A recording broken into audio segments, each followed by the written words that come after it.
Assalamualaikum warahmatullahi wabarakatuh. Perkenalkan, kami dari kelompok 20 dengan mata kuliah Kepemimpinan ingin mempresentasikan tentang analisa dinamika kelompok organisasi, pemimpin formal dan informal.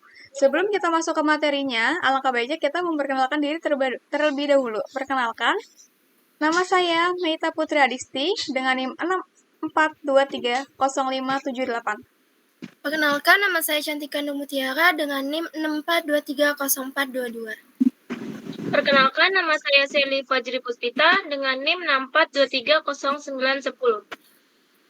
Saya Amelia Putri Yuniati dengan NIM 64231052.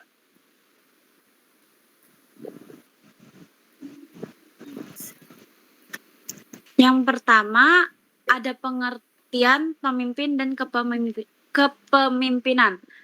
Pengertian pemimpin atau leader menurut Hersey dan Blanchard, pemimpin adalah seseorang yang dapat mempengaruhi orang lain atau kelompok untuk melakukan unjuk kerja maksimum yang telah ditetapkan sesuai dengan tujuan organisasi. Dalam perspektif yang lebih sederhana, Morgan 1996 mengemukakan 3 macam peran pemimpin yang disebutnya dengan 3A, yakni yang pertama, aligning, menyalakan semangat pekerja dengan tujuan individunya. Yang kedua, aligning atau menggabungkan tujuan individu dengan tujuan organisasi sehingga setiap orang menuju ke arah yang sama. Yang ketiga, allowing, memberikan keleluasaan kepada pekerja untuk menantang dan mengubah cara mereka bekerja. Pengertian kepemimpinan atau leadership menurut Kartini Kartono 2004, kepemimpinan merupakan cabang dari kelompok ilmu administrasi, khususnya administrasi negara. Kepemimpinan dimasukkan dalam kategori ilmu terapan dari ilmu-ilmu sosial, sebab prinsip, definisi, dan teorinya diharapkan dapat bermanfaat bagi usaha peningkatan taraf hidup manusia. Sejarah munculnya pemimpin dan kepemimpinan. Kepemimpinan di masyarakat primitif atau zaman prasejarah. Pada masa prasejarah, manusia hidup dalam kelompok kecil seperti keluarga atau suku yang umumnya bersifat modern. Nomaden. Dalam masyarakat ini, pemimpin muncul secara alami berdasarkan kemampuan mereka untuk melindungi kelompok dan memastikan kelangsungan hidup mereka. Pemimpin pada masa ini biasanya adalah orang-orang yang paling kuat atau paling cerdas dalam kelompok, yang menunjukkan kemampuan untuk memimpin saat menghadapi tantangan fisik seperti berburu, perang, atau menghadapi ancaman dari alam. Faktor kepemimpinan, kekuatan fisik, keterampilan, bertahan hidup, dan pengalaman. Tipe kepemimpinan ini bersifat karismatik, di mana kepemimpinan datang dari kemampuan individu untuk menyelesaikan masalah dan mengarahkan kelompok.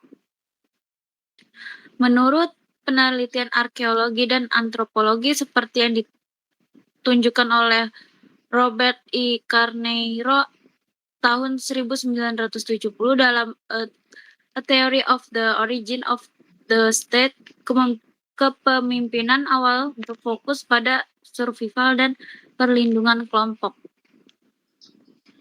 Teori dan tipe kepemimpinan. Tipe kepemimpinan merupakan proses mempengaruhi dan mengarahkan individu atau kelompok untuk mencapai tujuan bersama dalam suatu organisasi.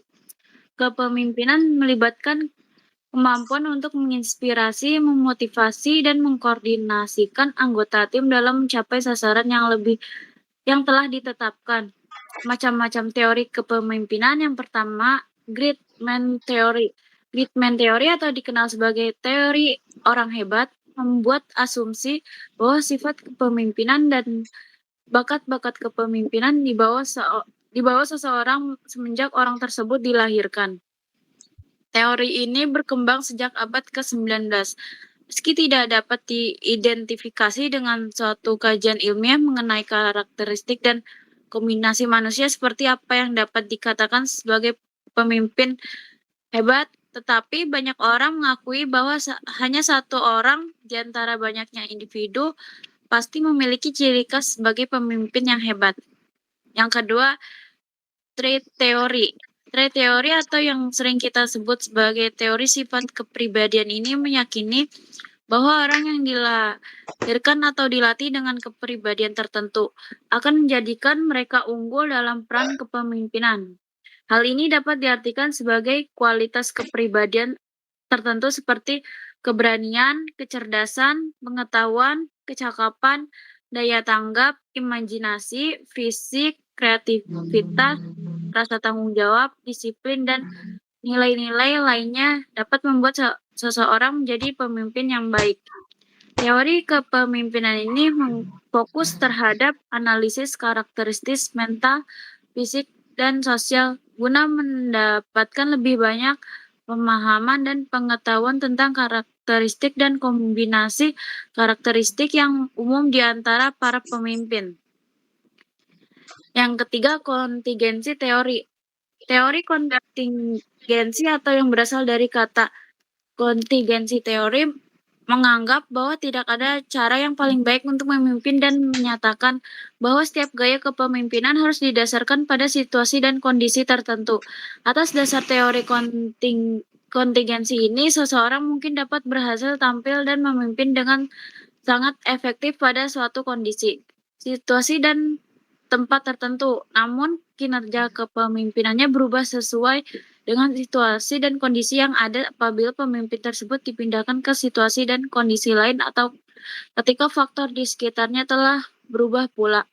Teori kontingensi atau kontingensi teori juga sering disebut dengan teori kepemimpinan situasional. Tipe-tipe kepemimpinan. Yang pertama yaitu kepemimpinan autokratis atau autocratic leadership. Pemimpin autokratis membuat semua keputusan sendiri tanpa melibatkan anggota tim atau bawahan. Pemimpin tipe ini memiliki kontrol penuh dan menetapkan peraturan dan arahan yang harus diikuti tanpa mempertimbangkan masukan dari pihak lain. Ini efektif dalam situasi darurat atau ketika keputusan cepat sangat diperlukan, namun dapat menimbulkan ketidakpuasan jika diterapkan secara berlebihan. Yang kedua, kepemimpinan demokratis atau democratic leadership.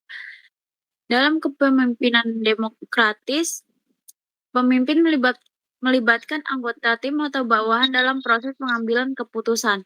Pendekatan ini mengedepankan partisipasi di mana pemimpin mendengarkan ide dan pendapat dari bawahannya sebelum membuat keputusan akhir. Tipe ini meningkatkan keterlibatan dan motivasi karena anggota tim merasa dihargai. Yang ketiga, kepemimpinan transformasional atau transformational leadership. Pemimpin transformasional berfokus pada inspirasi dan motivasi anggota tim untuk mencapai potensi terbaik mereka dan melakukan perubahan signifikan.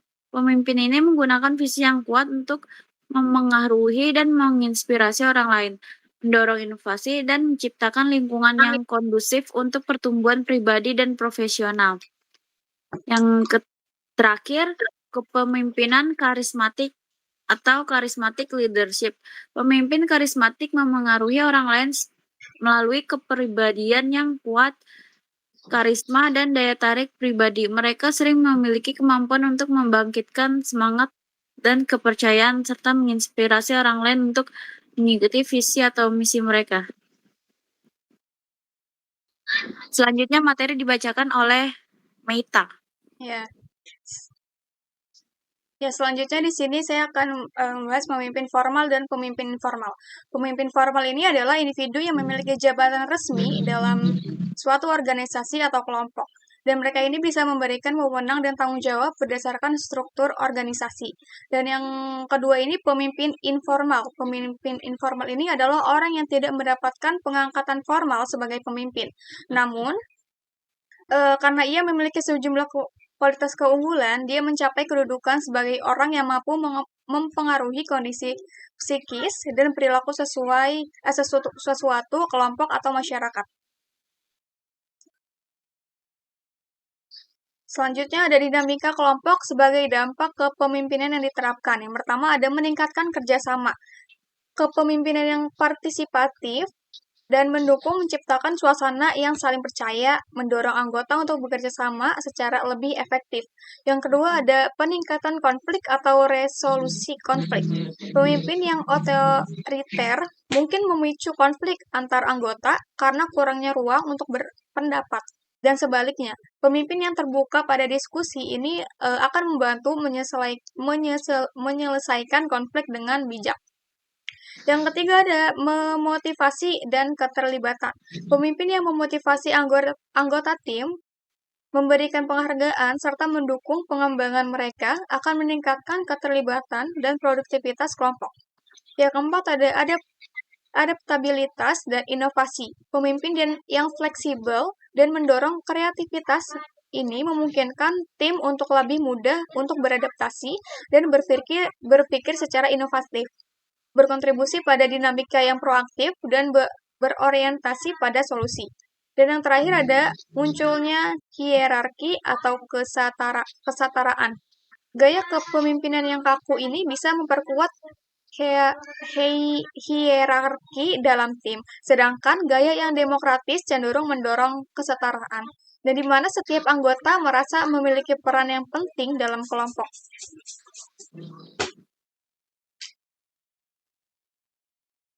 Selanjutnya pemimpin formal. Kita di sini memakai Sri Mulyani Indrawati, SE, MSc, PhD.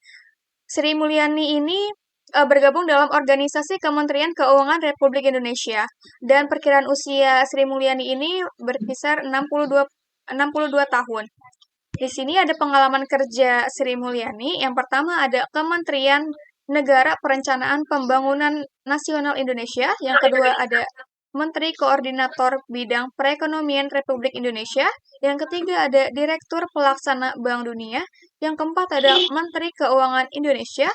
Yang kelima ada Kepala Lembaga Penyelidikan Ekonomi dan Masyarakat Fakultas Ekonomi Universitas Indonesia atau disingkat LPEM FEUI. Yang keenam ada Tim Penyelenggara Konsultan Ahli Badan Pembinaan Hukum Nasional pada tahun 1999 sampai dengan tahun 2000. Yang ketujuh ada Kelompok Kerja Bidang Hukum Bisnis, Menteri Kehakiman Republik Indonesia, anggota tim asistensi Menteri Keuangan, Bidang Keuangan dan Moneter, serta Departemen Keuangan RI Juni 1998 sampai dengan yang sekarang. Selanjutnya ada afiliasi politik. Sri Mulyani ini tidak bergabung secara resmi dalam partai politik dimanapun dan dikenal sebagai teknokrat atau profesional non-partai yang diangkat berdasarkan keahlian dalam bidang ekonomi dan kebijakan publik. Sri Mulyani ini menjabat sebagai Menteri Keuangan Republik Indonesia. Di sini ada tanggung jawab, tugas, dan wewenang. Saya akan membahas tentang tanggung jawab dulu. Yang pertama ada mengelola anggaran negara, yang kedua ada menjaga stabilitas ekonomi, dan yang ketiga ada meningkatkan kesejahteraan masyarakat. Dan tugas Sri Mulyani ini yang pertama perencanaan dan pengelolaan keuangan negara, yang kedua ada menyusun kebijakan fiskal, yang ketiga ada mengatur penerimaan negara, dan yang keempat ada pengawasan dan mengendalikan pembiayaan negara. Selanjutnya ada kewenangan. Yang pertama ada menyusun kebijakan perpajakan dan cukai, yang kedua ada mengeluarkan regulasi keuangan, yang ketiga ada mengawasi lembaga keuangan, dan yang keempat ada mewakili Indonesia dalam forum ekonomi internasional. Selanjutnya ada tipe kepemimpinan yang diterapkan. Tipe kepemimpinan yang diterapkan dalam Sri Mulyani ini adalah kepemimpinan transformasional.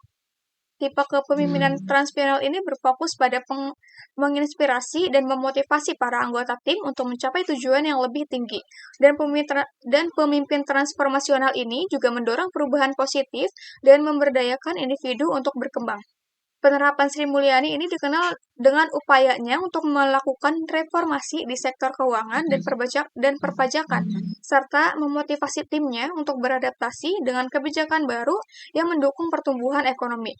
Dan Sri Mulyani juga mengedepankan visi yang jelas dan inovatif, sehingga mampu menginspirasi tim dan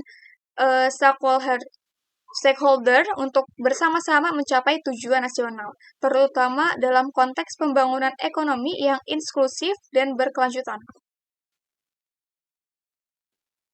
Selanjutnya ada dinamika kelompok yang terjadi. Yang pertama ada pemimpin yang mendorong partisipasi. Sri Mulyani ini dikenal sebagai pemimpin yang demokratis dan terbuka terhadap masukan. Dalam kelompok yang dipimpinnya, Sri Mulyani ini mendorong anggotanya untuk berpartisipasi aktif dalam diskusi dan pengambilan keputusan. Yang kedua ada saling tukar pendapat. Sri Mulyani ini juga menghargai sudut pandang yang berbeda, dan dalam proses pengambilan kebijakan, ia sering mengundang diskusi untuk mendapatkan pandangan yang lebih komprehensif. Yang ketiga ada delegasi dan kepercayaan.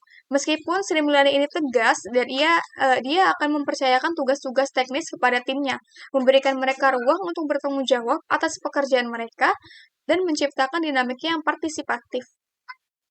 Selama masa krisis seperti saat menangani krisis ekonomi global pada tahun 2008 dan pandemi COVID pada 2020, dinamika kelompok yang terjadi sangat intens karena adanya tekanan untuk bertindak secara cepat dan akurat. Yang keempat ada kepemimpinan yang adaptif. Sri Mulyani ini mampu memimpin timnya untuk merespon krisis secara cepat dan efektif, mengarahkan kebijakan fiskal yang mendukung pemulihan ekonomi. Dan yang terakhir ada solidaritas tim. Dalam situasi krisis, solidaritas dan kepercayaan antar anggota tim itu sangat penting. Dinamika kelompok ini juga sangat mengedepankan kolaborasi yang erat untuk mencapai tujuan bersama dalam waktu yang terbatas.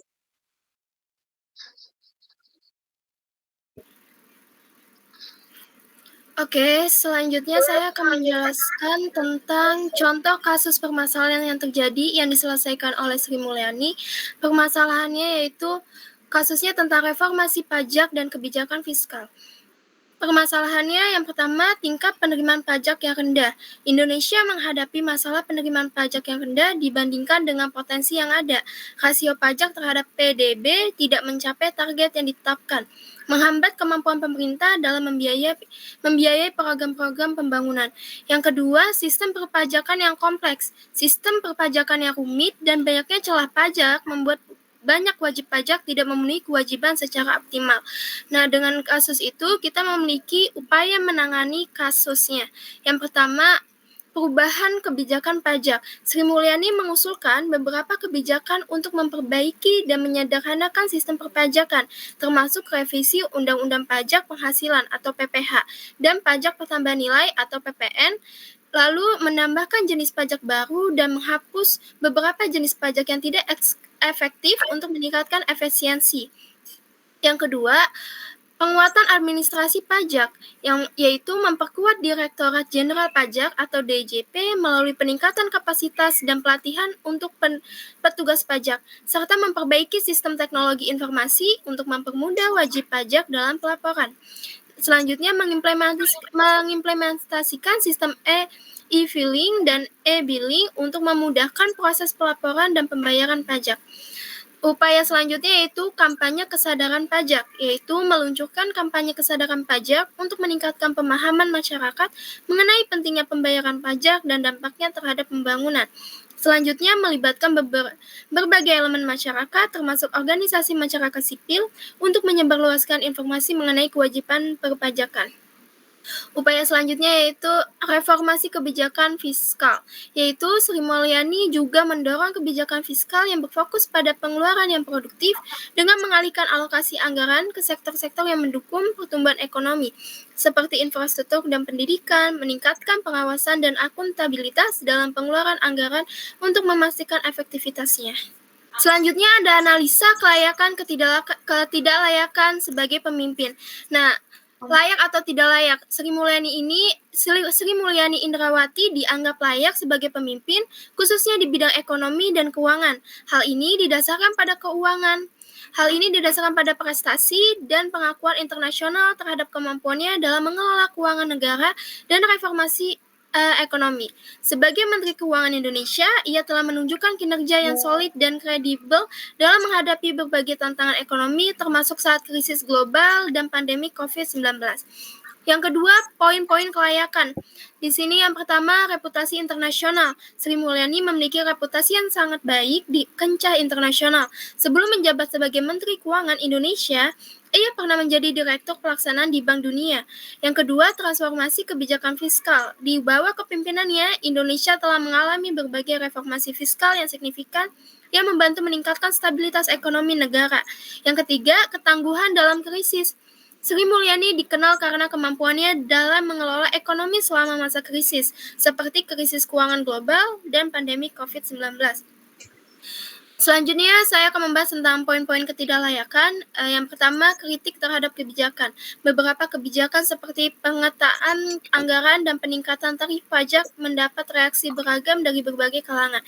Yang kedua, fokus pada sektor real. Ada kritik bahwa beliau kurang mengutamakan sektor real dalam menggerakkan perekonomian.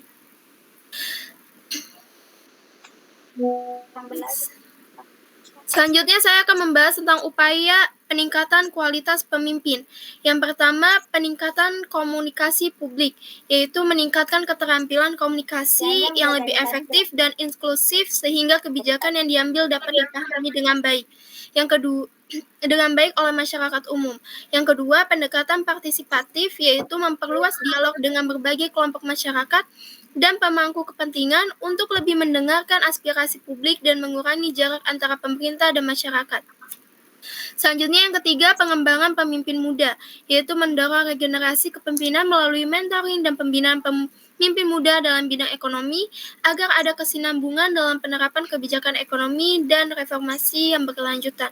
Yang terakhir, penguatan kebijakan inklusif, yaitu mengedepankan kebijakan ekonomi yang lebih berorientasi pada inklusi sosial dan pengurangan ketimpangan sehingga kepemimpinannya tidak hanya fokus pada stabilitas makroekonomi, tetapi juga pada kesejahteraan seluruh masyarakat.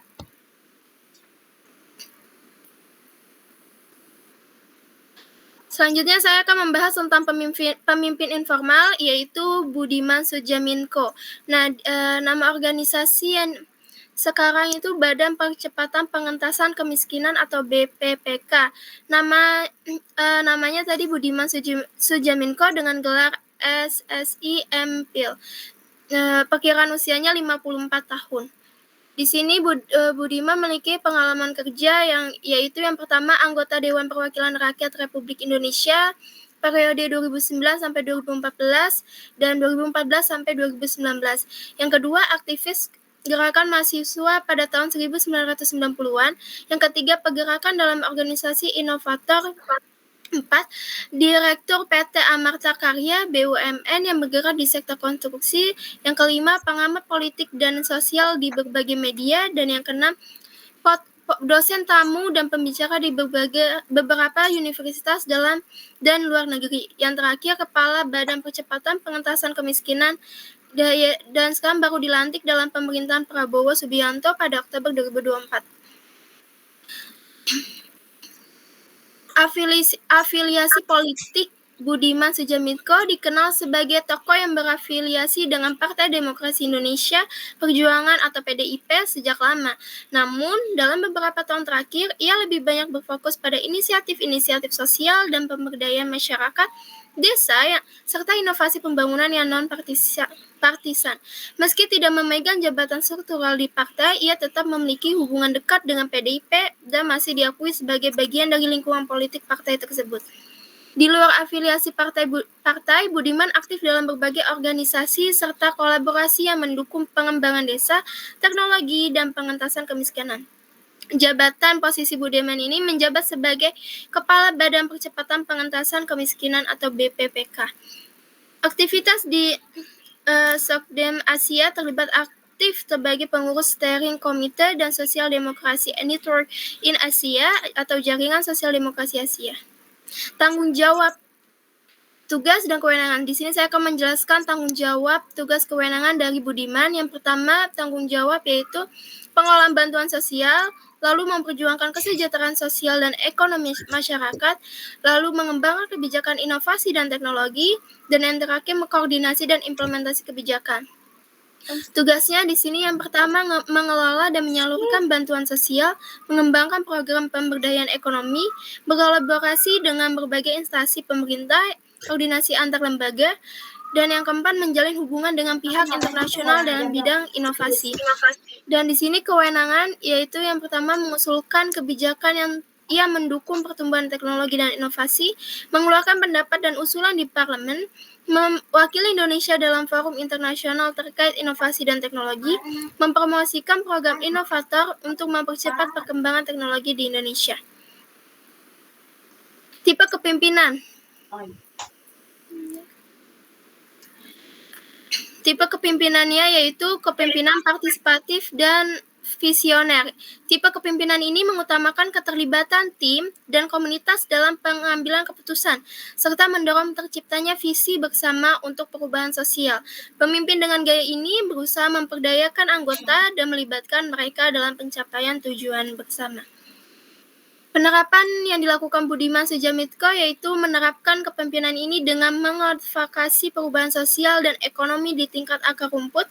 Melalui inisiatif seperti Inovator 4 Indonesia, ia mendorong kolaborasi untuk membangun transformasi digital guna memperkuat kesiapan masyarakat menghadapi tantangan masa depan.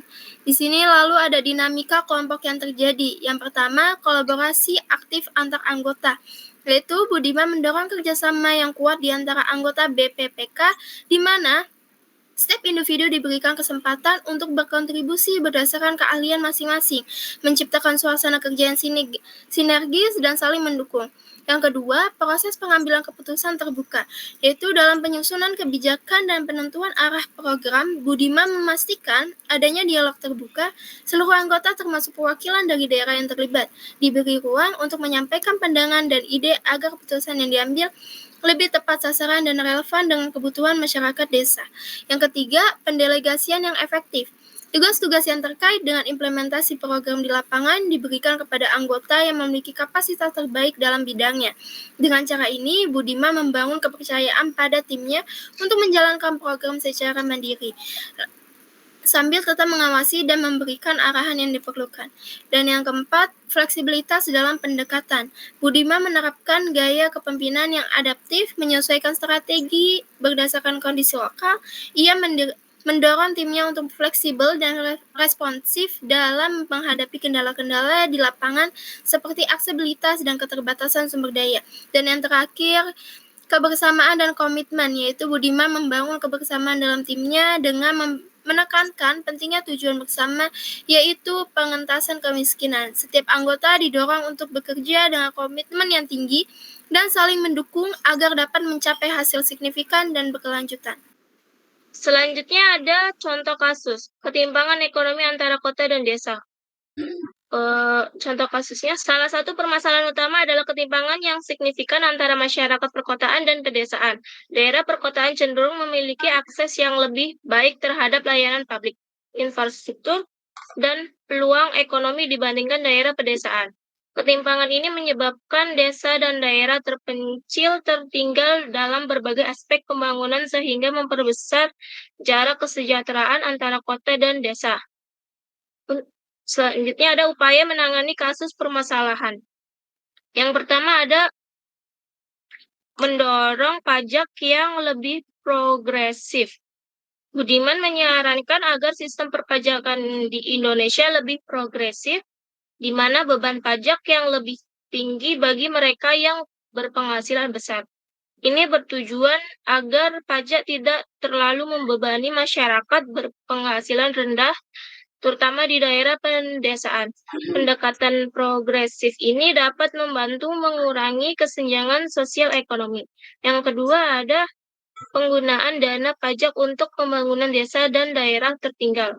Beliau mengusulkan agar pendapatan dari pajak lebih difokuskan pada pembangunan daerah terpencil, terutama dalam hal pendidikan, kesehatan, dan infrastruktur. Kebijakan ini diharapkan dapat memberikan manfaat langsung bagi masyarakat pedesaan sehingga mempersempit kesenjangan antara desa dan kota.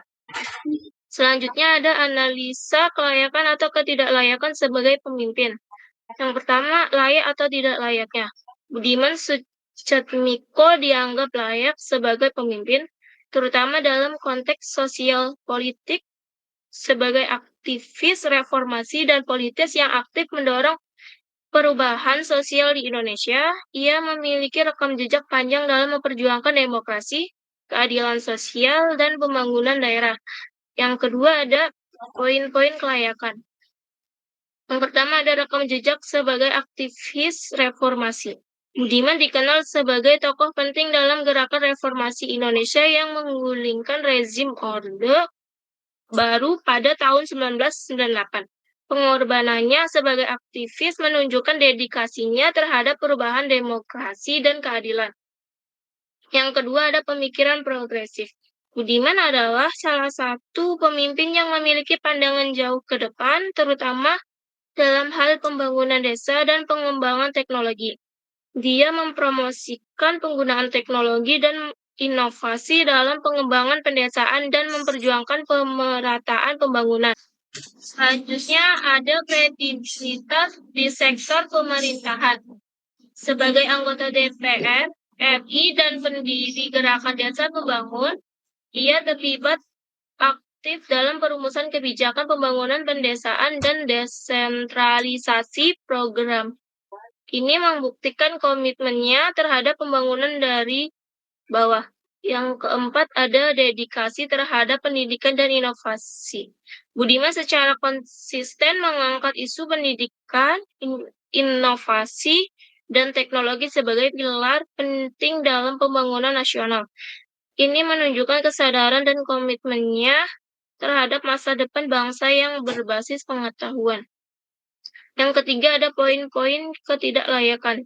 Yang pertama ada stigma masa lalu sebagai aktivis kiri.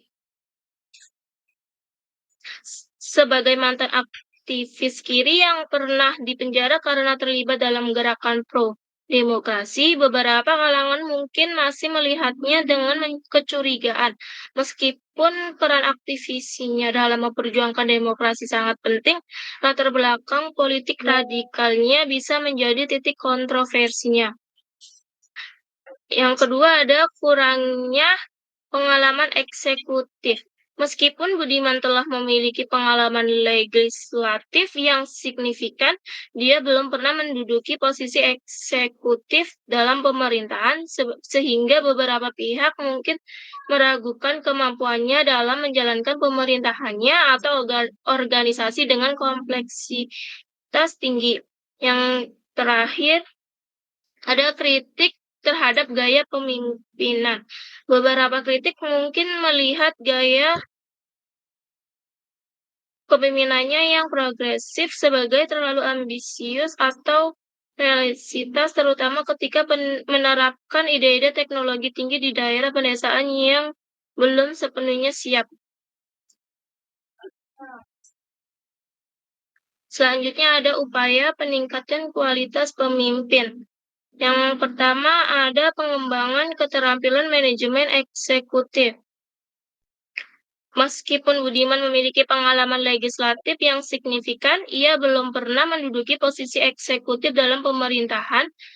Mengikuti pelatihan atau pendidikan formal di bidang manajemen publik atau administrasi bisnis dapat memperkuat kemampuannya dalam mengelola organisasi atau institusi pemerintah.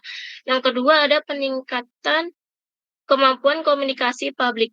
Sebagai mantan aktivis, Budiman sudah terbiasa berkomunikasi dengan massa.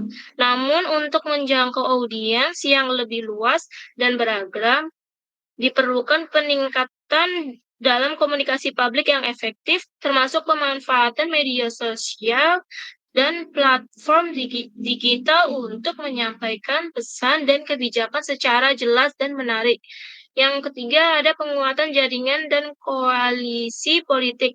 Untuk memperluas dukungan dan pengaruh politiknya, Budiman perlu membangun dan memperkuat jaringan dengan berbagai pemangku kepentingan termasuk partai politik lain, organisasi masyarakat sipil, dan komunitas bisnis. Hal ini akan memfasilitasi kolaborasi dan sinergi dalam mewujudkan program-programnya. Yang keempat, ada fokus pada inisiatif pembangunan berkelanjutan. Melanjutkan dan memperkuat inisiatif seperti Gerakan Inovator 4.0 yang telah ia dirikan guna mendorong inovasi teknologi dan pembangunan berkelanjutan, khususnya di daerah pedesaan. Yang kelima, ada peningkatkan pendidikan dan literasi digital.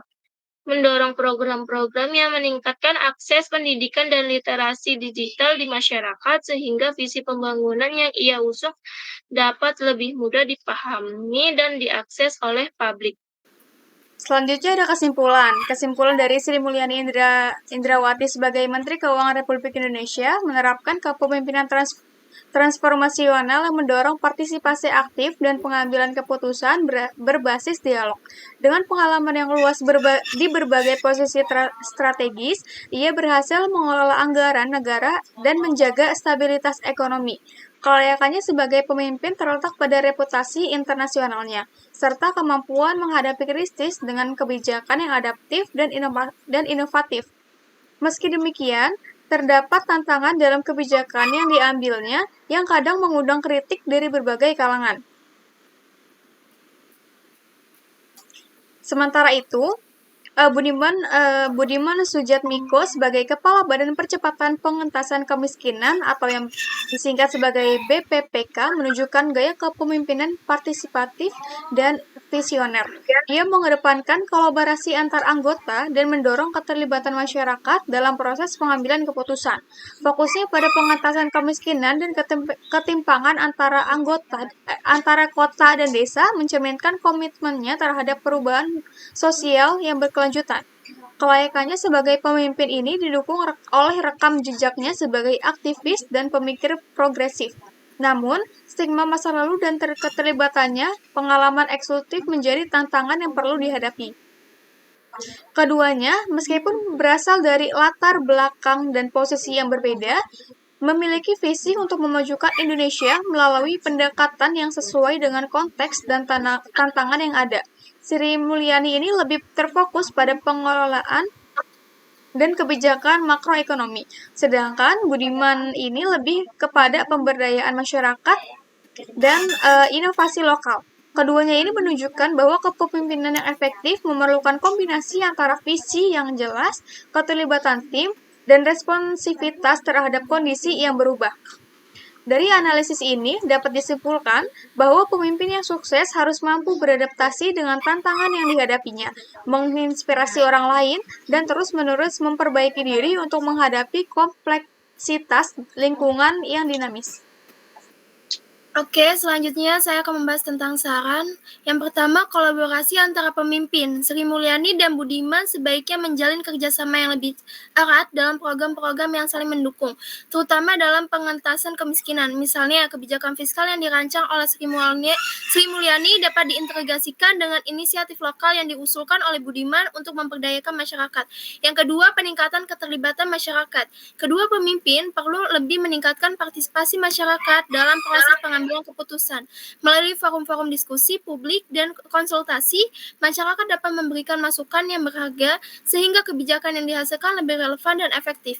Yang ketiga, inovasi dalam kebijakan. Sri Mulyani dan Budiman harus terus mendorong inovasi dalam kebijakan dan program yang ditetapkan. Dengan memanfaatkan teknologi dan pendekatan berbasis data, mereka dapat menciptakan solusi yang lebih efektif dan berkelanjutan untuk tantangan yang ada. Yang keempat, manajemen krisis dan yang adaptif, yaitu dalam menghadapi ketidakpastian ekonomi dan tantangan sosial, penting bagi keduanya untuk mengembangkan rencana manajemen krisis yang fleksibel dan responsif, sehingga mereka dapat bertindak cepat dan efektif saat diperlakukan. Yang kelima, kampanye kesadaran dan pendidikan. Baik Sri Mulyani maupun Budiman harus meluncurkan kampanye yang bertujuan untuk meningkatkan kesadaran masyarakat mengenai pentingnya partisipasi dalam pajak dan program pengentasan kemiskinan yang akan menciptakan dukungan lebih luas terhadap kebijakan yang mereka yang mereka tetapkan.